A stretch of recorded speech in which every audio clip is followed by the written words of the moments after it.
verbruikers. My naam is Marley Deran. Welkom by vandag se verbruikersstudieles.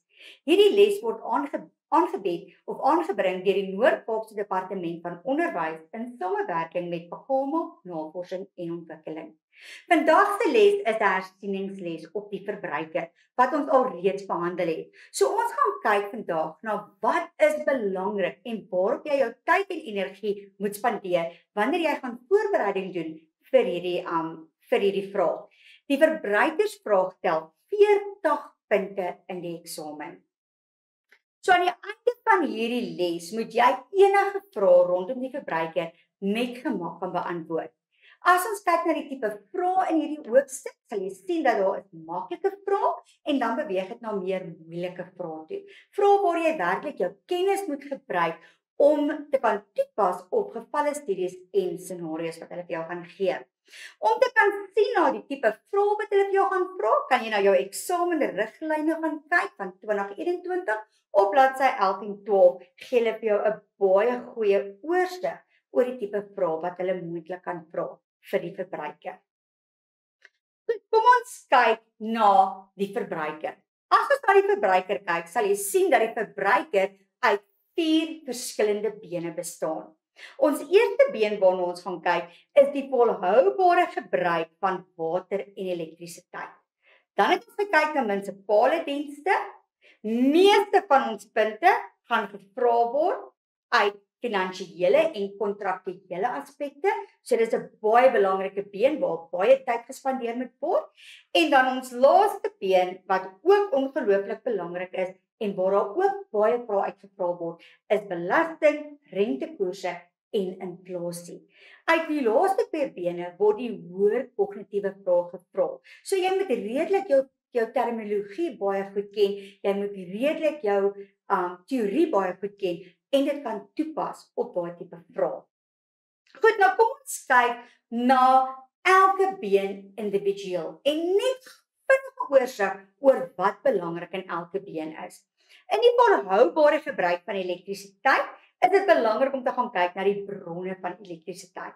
Daar is 2 bronne.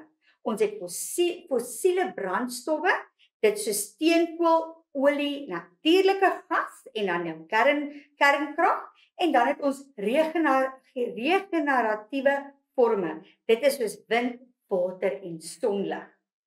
Dan moet ons ook gaan kyk na gas. Wat is die voor- en nadele van gas? En ons gaan dan ook kyk wat is die koste van gas? En dan laaste moet ons kyk oor hoe kan ons elektrisiteit verantwoordelik gebruik in ons huise sodat ons elektrisiteit kan bespaar. Goed, so dit is die belangrikste fasette of die belangrikste punte wat jy in hierdie been moet kan weet. Die volgende been is ons volhoubare gebruik van water. Hier gaan ons kyk na waterverbruik in ons huishoudings. Ons gaan kyk na tekort aan vars water.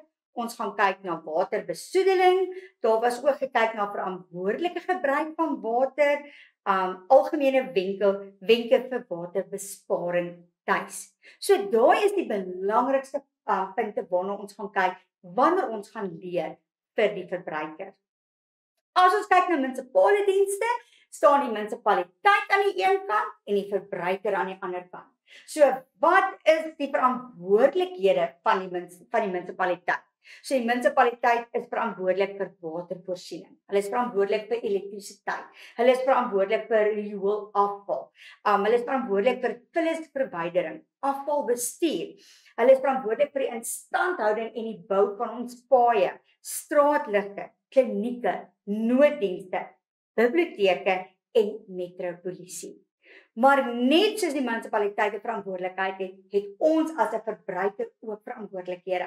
Ons moet seker maak dat ons munisipale rekeninge betyds betaal. Ons moet seker maak dat ons in ons verkiesingsjare gaan stem. Ons moet seker maak dat ons die hulpbronne wat op ons beskikking is, oordeelkundig gebruik en dit nie vermors nie. Ons moet ook ondersteuning bied en respek bied aan die mense wat vir die munisipaliteit werk. En dan moet ons ook gemeenskapsaktiwiteite ook ondersteun. So daar's nie net 'n verantwoordelikheid vir munisipaliteit nie, maar ook van ons as 'n verbruiker. Die twee bene wat die belangrikste is is jou finansiële en kontraktuele aspekte. Baie vrae gaan uit hierdie kom en daar kan moeilike vrae uitkom, maar daar kan ook maklike vrae uitkom. So ons kyk na kontrakte, ons het gekyk na wat is die definisie van 'n kontrak, ons het gekyk na hoe jy kontrakbreuk kan pleeg, ons het gekyk na die verskillende kontrakte wat verbruikers kan teken. Ons het gekyk na 'n afkoelperiode. Baie belangrike definisie wat jy moet ken. Goed, afkoelperiode gaan net in 5 werksdae gebeur. Wanneer jy die kontrak geteken het jy 5 werksdae om die kontrak te kanselleer sonder dat jy 'n rede moet gee of sonder enige finansiële implikasies. Ons het dan ook ons uitsluitingsklousule. So as iets nie op van toepassing op jou as verbruiker is nie, moet dit uit die kontrak gesluit word. Jy en die persoon met wie die kontrak sluit moet altyd op dieselfde bladsy wees en nie een kan bevoordeel word en die ander een benadeel word nie. Dan het ons ook onbillike besigheidspraktyke waarna ons gaan kyk.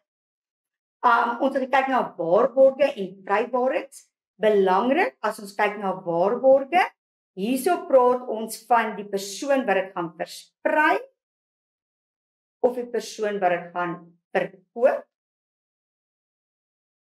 En met vrywaring kyk ons na die persoon wat dit vervaardig. En die persoon wat dit vervaardig, beloof altyd 'n geld terug waarborg. So jy gaan geld terugkry. Waarby 'n waarborg gaan jy nie geld terugkry nie. Hulle sal dit herstel of hulle sal dit vervang, maar hulle gaan jou nie jou geld teruggee nie. Dan het ons ook gekyk na grysgoedere en parallel invoere, baie belangrik. Ons het dan ook gekyk na swendelstreke. By swendelstreke is dit belangrik om te kyk na die uitvissing. Dit is ook belangrik om te kyk na jou internetbedrog. En wat belangrik is om te kyk oor hoe gaan ons onsself beskerm teen hierdie swendelstreke. En dan laaste het ons gekyk, wat is 'n piramideskema? Hoe verskil 'n piramideskema van 'n multivlak bemarkingsskema? Hoe verskil dit van 'n stokperd? Watter een van hierdie 3 bevoordeel die verbruiker en watter van dit benadeel die verbruiker? So ons het al hierdie konsepte in detail bespreek toe ons hierdie hoofstuk behandel het. Die laaste been wat ook ongelooflik baie punte tel en hier moet jy jou teorie ongelooflik goed ken sowel as jou terminologie is belasting, rentekoers en inflasie. Belasting, ons weet dat daar is 2 tipe belastings wat ons betaal. Ons kyk eers ons direkte belasting. Jou direkte belasting is die belasting wat van jou salaris gaan afkom. So ek sê altyd met jou direkte belasting, voel jy dit aan jou sak, want jy verdien R10,000, maar in die bank is daar net R7,000, want belasting het R3,000 gevat. So jy voel dit in jou sak. En dan het ons indirekte belasting. Indirekte belasting is daai belasting wat jy nie regtig gaan voel nie. Wanneer ons 'n brood koop, sê jy nie, oor die brood kos R20, 10% van daai R20 moet ek vir BTW betaal. Of wanneer jy 'n pakkie sigarette koop, sê jy nie ek moet BTW betaal sowel as aksynbelasting en dit is wat die pakkie sigarette eintlik kos nie. Goed, so dit is alreeds ingereken in die prys van die goedere en dienste. Dan as ons kyk na inflasie, jy moet die definisie van inflasie ken. Jy moet die definisie van inflasiekoers ken. Jy moet die definisie van verbruikersprysindeks ken. Jy moet weet hoe inflasie en verbruikersindeks mekaar gaan beïnvloed en hoe dit by mekaar gaan aanpas om enige vrae rondom dit te kan beantwoord. En dan laastens ons rentekoerse. Jy moet die definisies ken van 'n repo-koers. Ons weet dat die Reserwebank bepaal die repo-koers, 'n prima-koers, ons gewone banke bepaal ons prima-koers en ons weet dat ons prima-koers is gebaseer op ons repo-koers. Enkelvoudige en saamgestelde rente, waarop betaal ons enkelvoudige rente, waar betaal ons saamgestelde rente en hoe bereken hulle dit? En dan vaste en veranderlike rentekoerse. So as ons definisies ken en ons ken ons teorie rondom hierdie rondom hierdie tema, dan sal ons enige vraag in 'n eksamen kan beantwoord. Goed, so voordat jy na ou vraestelle gaan kyk, om te kan sien of jy dit kan beantwoord, is dit belangrik dat jy nommer 1 eers die verbruiker se terminologie gaan opswat en seker maak dat jy ken dit. Nommer 2 dat jy werklik die teorie rondom die verbruiker baie goed ken. Moenie te veel tyd spandeer aan elektrisiteit en water en munisipaliteit nie. Spandeer meer tyd met jou finansiële en kontraktuele aspekte en dan belasting, rentekoerse en inflasie. As jy al daai kennis het, dan gaan ons na ou vraestelle toe en dan gaan ons kyk ons wat ons geleer het toepas op die eksamenvraag. Goed, so ek het jou 'n paar verskeidenheid van vrae saamgestel. Ons gaan deur die vrae werk sodat ek vir julle kan wys hoe benader jy die vraag en hoe beantwoord jy dan die vraag.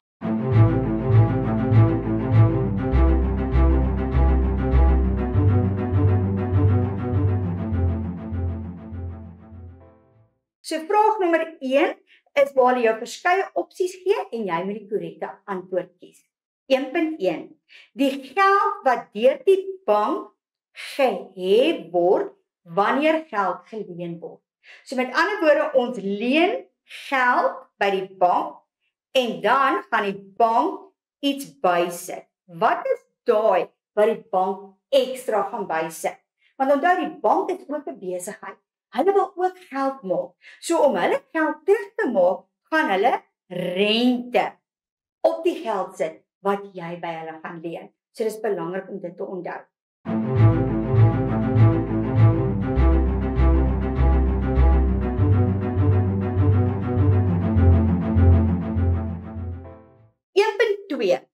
Kies die korrekte stelling oor die gebruik van gastoestelle in die huis.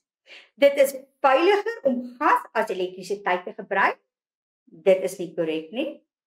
Gas is 'n hernubare bron van energie. Dit is ook nie korrek nie.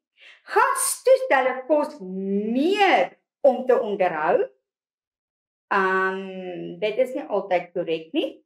En gas is meer omgewingsvriendeliker as elektrisiteit. En dit is die korrekte antwoord. Elektrisiteit kan bespaar word deur die volgende te doen. Is stoofplaat groter as die kastrol te gebruik? Nee. Dieselfde grootte kastrol as die stoofplaat te gebruik? Dit is korrek. 'n groter kastrol te gebruik? Nee. En die hoogste temperatuurinstelling van die stoofplaat? Dis ook nie korrek nie. So ons enigste korrekte antwoord kan nommer B wees.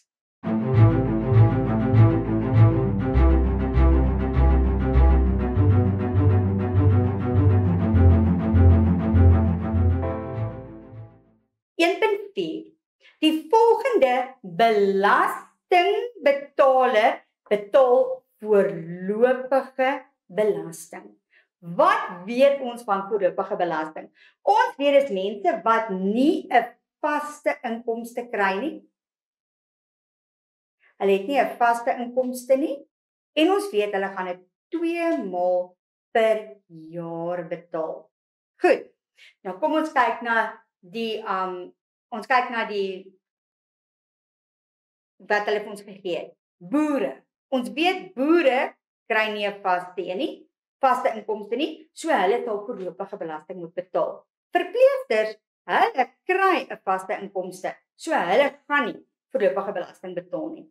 Eenmanshandelaars, hulle kry ook nie 'n vaste inkomste nie, so hulle sal voorlopige belasting betaal en administratiewe klerke, hulle kry almal maandelikse salarisse. Besigheidseienaars, hulle sal voorlopige belasting moet betaal, sowel as boere want hulle kry nie 'n vaste inkomste nie. En dan nommer D, eenmanshandelaars, hulle gaan voorlopige belasting betaal, maar ons weet verpleegsters kry 'n maandelikse salaris. So die enigste korrekte antwoord was nommer C, besigheidseienaars en boere. 1.5 Wat laat al sy lede daarby baat? Met ander woorde, dit is tot 'n voordeel van hulle almal. Die enigste een wat tot 'n voordeel van almal is nommer B, die stokvel.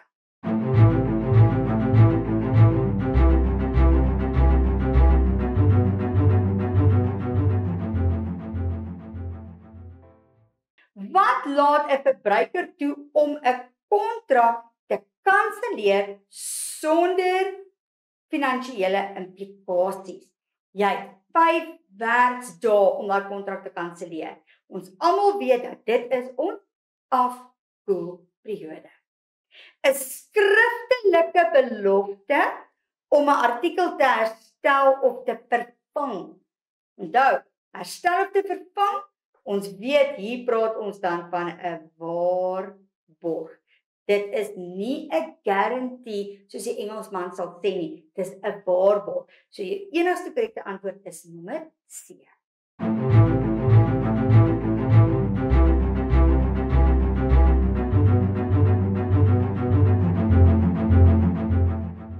Die verbruikersprysindeks. Dit is 'n definisie wat jy moet ken, 'n belangrike definisie.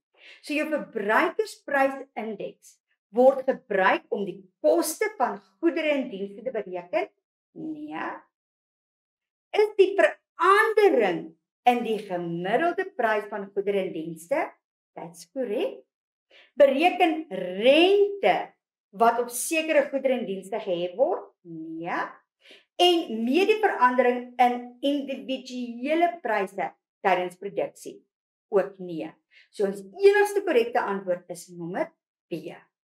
Die gebruik van 'n wat sal die meeste elektrisiteit bespaar wanneer water verhit word. Goed, 'n ketel op 'n gasstoof, ja, dit kan elektrisiteit bespaar, maar dit gaan nie die meeste elektrisiteit bespaar nie. Lae vloei van 'n stofkop, dit het niks te doen met die verhitting van water nie.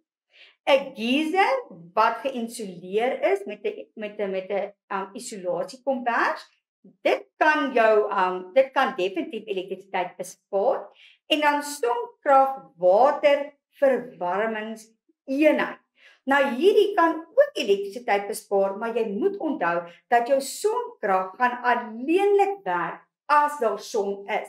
Met ander woorde, as daar nie son is nie, dan gaan jy nog steeds elektrisiteit gebruik om te verseker dat jy elektrisiteit het. Goed, so die enigste regte opsie hier is die geyser met 'n isolasiekombers. So dit is belangrik dat jy deur elke een van hierdie opsies werk en kyk watter ene is die mees korrekte antwoord.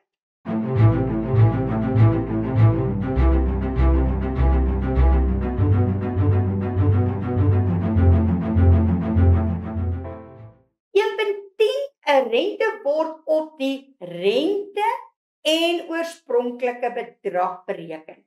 Met ander woorde, ons praat van rente op rente. En wat se rente is dit? Dit is saamgestelde rente. Ken jou terminologie. Met die kennis van die terminologie kan jy volpunte vir jou kortvraag kry. Goed, kom ons kyk na 'n tweede tipe kortvraag wat hulle jou kan vra.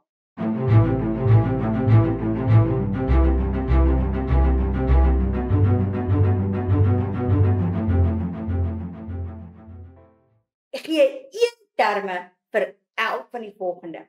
Met ander woorde, hier praat ons weer van terminologie. Jy met jou terminologie baie goed ken. Dit maak 'n party vry van enige aanspreeklikheid as 'n produk nie aan die verwagtinge voldoen nie. En hier praat ons van 'n uitsluitingsklousule. E-pos om persoonlike inligting van 'n niks vermoedende verbruiker te kry nie.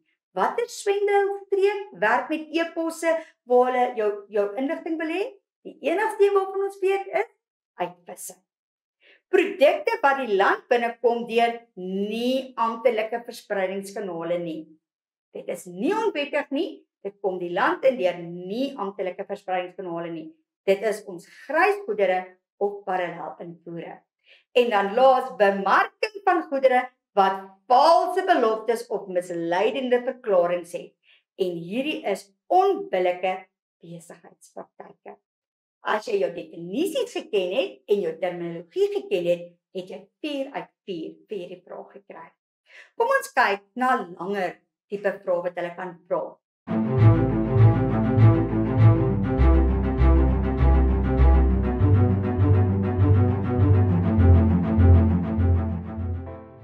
Onthou dat wanneer jy deur ou vraestelle werk, is dit belangrik dat jy 'n highlighter of 'n pensel vat en die aksiewoorde sal onderstreep of highlight. Goed, so hier noem ons noem. Noem is jou aksiewoord. Goed, noem die liggaam wat verantwoordelik is vir die verhoging of verlaging van jou rentekoerse in Suid-Afrika. Noem. So hier gaan jy nou nie 'n baie lang sin skryf nie, jy gaan nie 'n paragraaf skryf nie, jy gaan net daai liggaam noem, want dit is 'n daaronder vraag wat hulle vir jou vra. So noem die liggaam, dit is die Reserwebank. Ons weet dat die Reserwebank bepaal die repo koers en die repo koers is dan op die prima koers is dan gebaseer op die repo koers. So sodra die Reserwebank die repo koers laat opgaan, dan gaan die banke die rentekoers laat opgaan. En dis hoekom ons sê die liggaam wat verantwoordelik is vir die verhoging of verlaging van rentekoerse is jou Reserwebank. Dan identifiseer. Dit is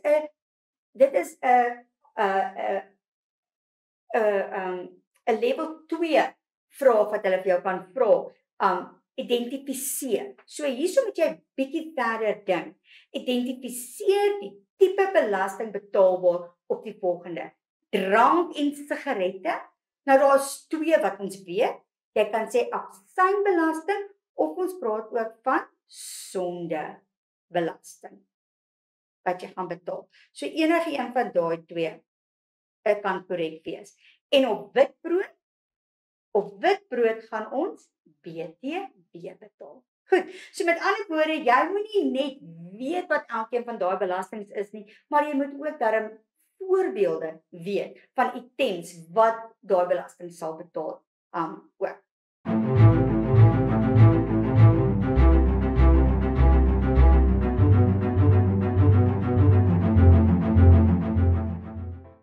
Nommer 5. Noem. Noem is ons aksiewoord. Noem 2 maniere waarop elektrisiteit bespaar kan word wanneer ons klere droog. Baie belangrik. Partykeer lees kinders die vraag, noem 2 maniere waarop elektrisiteit bespaar kan word en dan skryf hulle. Jy moet die vraag klaar lees. Die vraag dui duidelik daarop wanneer jy jou klere gaan droog. Goed, nou dink by jouself, as ek klere was, hoe droog jou ma die klere? Sy gaan een van 2 opsies gebruik. Sy gaan of die wasgoedlyn gebruik, of sy gaan 'n tuimeldroër gebruik. Ja, ons weet dat 'n tuimeldroër baie duur is, want hy gebruik ongelooflik baie elektrisiteit. So ons eerste opsie sal wees om die klere buite op die wasgoedlyn te hang, sodat die son dit kan droog maak.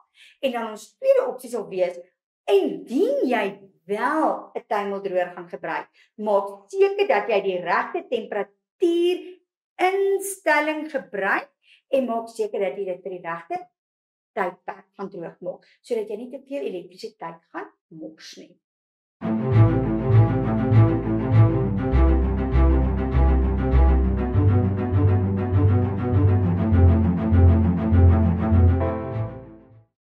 Lees die scenario en beantwoord die vraag.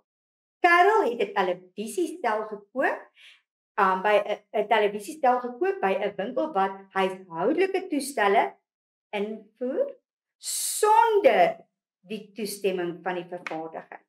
Daai gedeelte sê jou ons praat hier van grys goedere.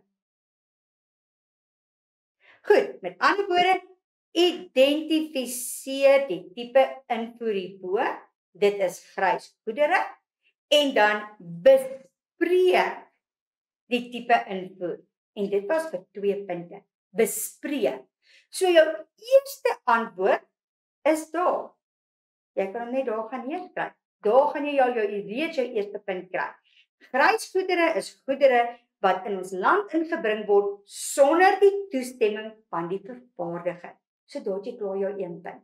Die ander 2 punt of die ander punt kan enige een van die volgende wees. Jy kan sê, grysgoedere is nog steeds wettig, want dit word deur nie amptelike invoer kanale in die land ingebring, maar ons betaal nog steeds ons invoerbelasting. Goed, weer eens, as jy jou definisie ken van grysgoedere, het jy hierdie 3 punte baie maklik gekry.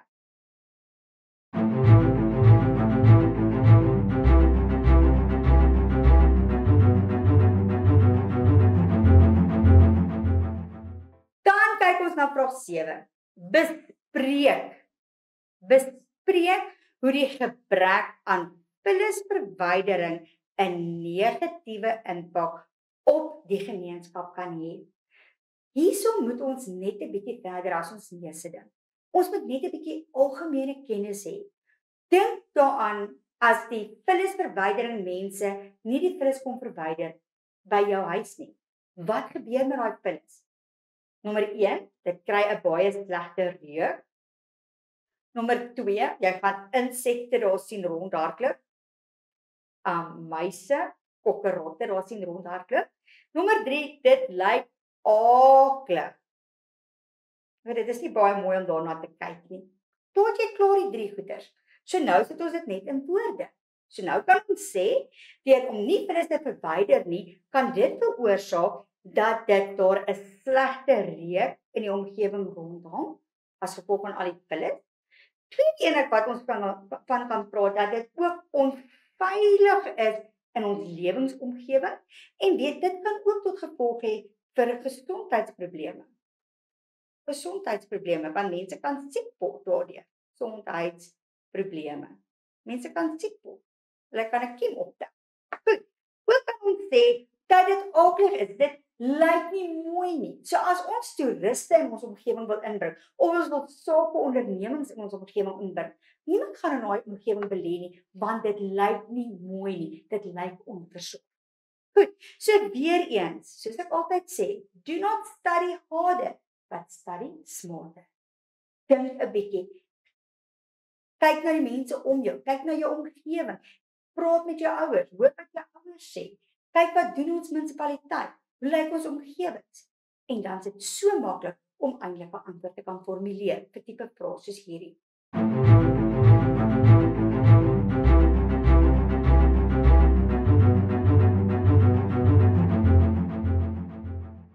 Nommer 8, bestudeer die inligting hieronder en beantwoord die vraag. Huishoudelike kosmandjie. As ons praat van 'n huishoudelike kosmandjie, dan weet ons praat hier van inflasie. Want net in inflasie praat ons van 'n huishoudelike kosmandjie. Het die verbruiker in Julie 2019 was dit ons kosprys R3.057.93. En hierdie koste het dan verhoog gestyg met R355.21. Nou vra hulle, skryf 'n paragraaf. Onthou as jy 'n paragraaf moet skryf, kan jy dit nie in punte skryf nie. Jy moet dit in 'n paragraaf skryf.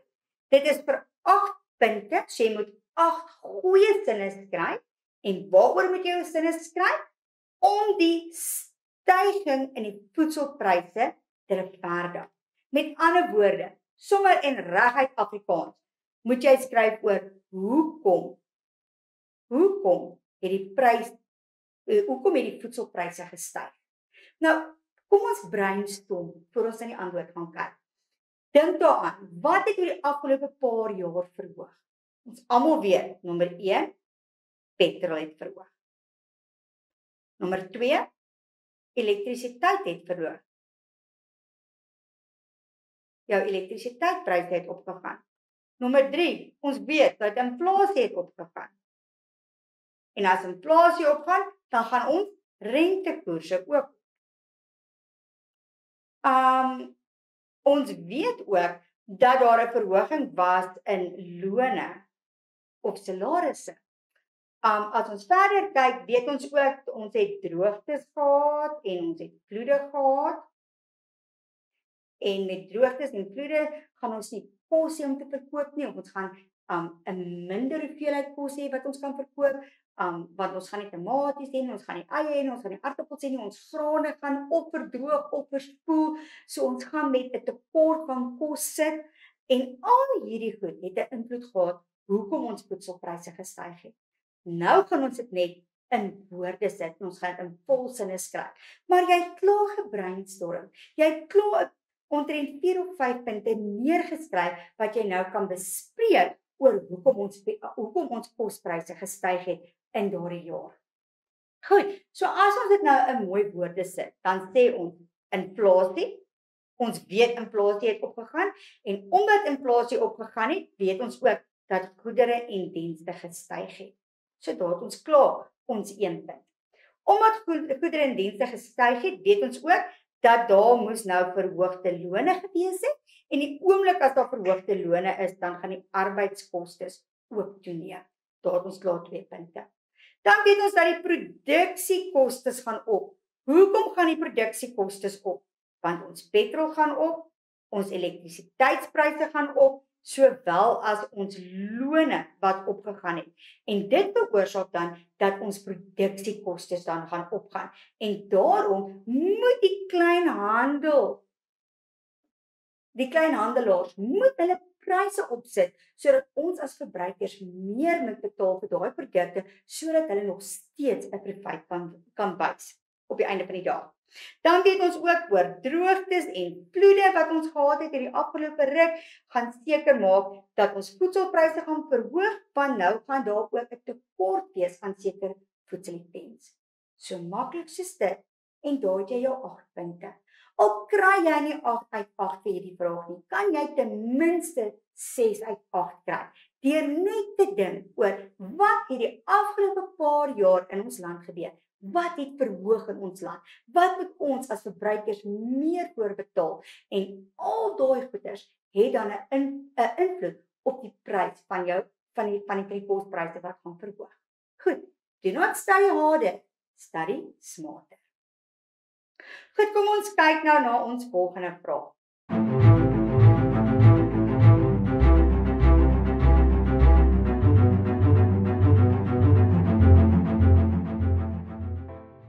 Vraag nommer 9.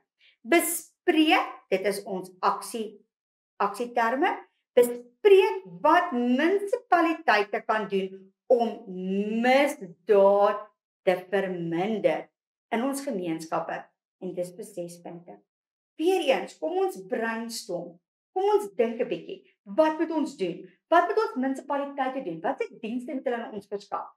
Nommer 1, hulle moet seker maak dat daar 'n metropolisie is. Hulle moet kyk na verkeersbeamptes. Hulle moet kyk na straatligte. Hulle moet kyk na brandweer of brandweerdienste, waarna hulle kan kyk. Al daai goeders kan lei tot die beveiliging van ons gemeenskappe. Hulle kan ook kyk byvoorbeeld soos na ons parkies, die gras van ons parkies wat baie lank is, misdadigers kan wegkruip daarin. So, jy brainstorm. Dis vir 6 punte, jy moet 6 goed kry waaroor jy kan skryf. Hier het ons klaar 4 punte waaroor ons kan skryf. So ons kan ten minste 4 uit 6 vir die vraag kry. So kom ons sit dit nou in volledige sinne. So as jy dit nou in 'n volledige sin moet skryf, kan jy dit soos volg skryf. Munisipaliteite moet straatligte voorsien. Daar het jy klaar 'n punt. Hoekom moet hulle straatligte voorsien? Sodat die area verlig kan word, sodat misdadigers makliker gesien kan word en dit nie so maklik is om 'n misdaad te kan pleeg nie. Daar het jy klaar 2 punte. Dan brandbestrydingsdienste, brandweer. Kyk, die brandweer is belangrik. Dink 'n bietjie 'n paar jaar gelede in die Kaap, toe daai brande daardeur Kaapstad gehardloop het en so baie huise afgebrand het. Brandweerdienste moet beskikbaar wees sodat hulle brande kan blus om te voorkom dat huise afbrand en ons as verbruikers dan ook veiliger kan wees. Verder kyk ons ook na goeie soos verkeerspolisie en die metro. As die metropolisie meer sigbaar is in ons omgewings, gaan mense veiliger voel. So as daar misdadigers is, gaan hulle 2 keer dink voordat hulle 'n misdaad gaan pleeg, want die polisie is sigbaar. Ons weet ook dat daar is baie verkeersligte wat nie werk nie, veral in spitsverkeer. Dit veroorsaak verkeeropeenknopings, dit veroorsaak ongelukke, mense wat ongelukkig is, road rage wat gaan gebeur. Maar as hulle verkeerspolisie of verkeersbeamptes op sekere punte sit om die verkeer te laat vloei, dan sal die mense ook veiliger wees en daar sal minder ongelukke dan plaasvind. En dan 'n baie belangrike punt is die stormdreinwater gate. Daai stormdreine moet deksels op hê. Baie keer ry jy deur 'n woongebied en daai stormdreine het nie 'n deksel op nie. Kinders kan daar inval, mense kan daar inval. Jy kan jou been breek. Dis onveilig vir ons om in daai omgewing te lewe. So weer eens, hier het jy nie nodig om regtig baie hard te gaan leer nie. Jy moet net 'n bietjie dink en jy moet net 'n bietjie observeer wat in jou omgewing aangaan en wat kan die munisipaliteit doen om jou omgewing veiliger te maak. Dis hoekom dit belangrik is dat jy weet wat is die munisipaliteit se verantwoordelikhede sodat jy dit kan toepas op 'n vraag soos hierdie.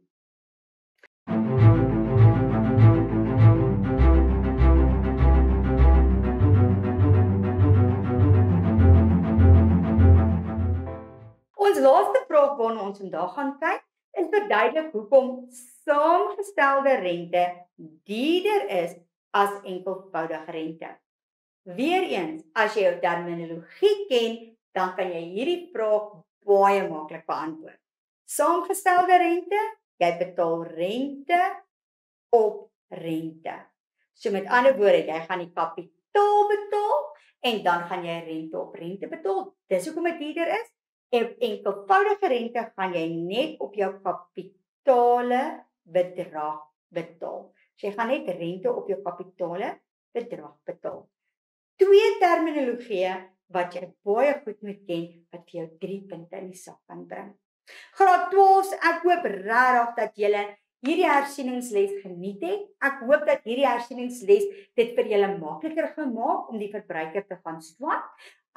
Dit tel 40 punte. Jy kan baie maklik 30 uit 40 kry vir hierdie vraag deur net toe te pas op wat ek jou vandag gewys het en om toe te spits op die belangrike aspekte in hierdie hoofstuk.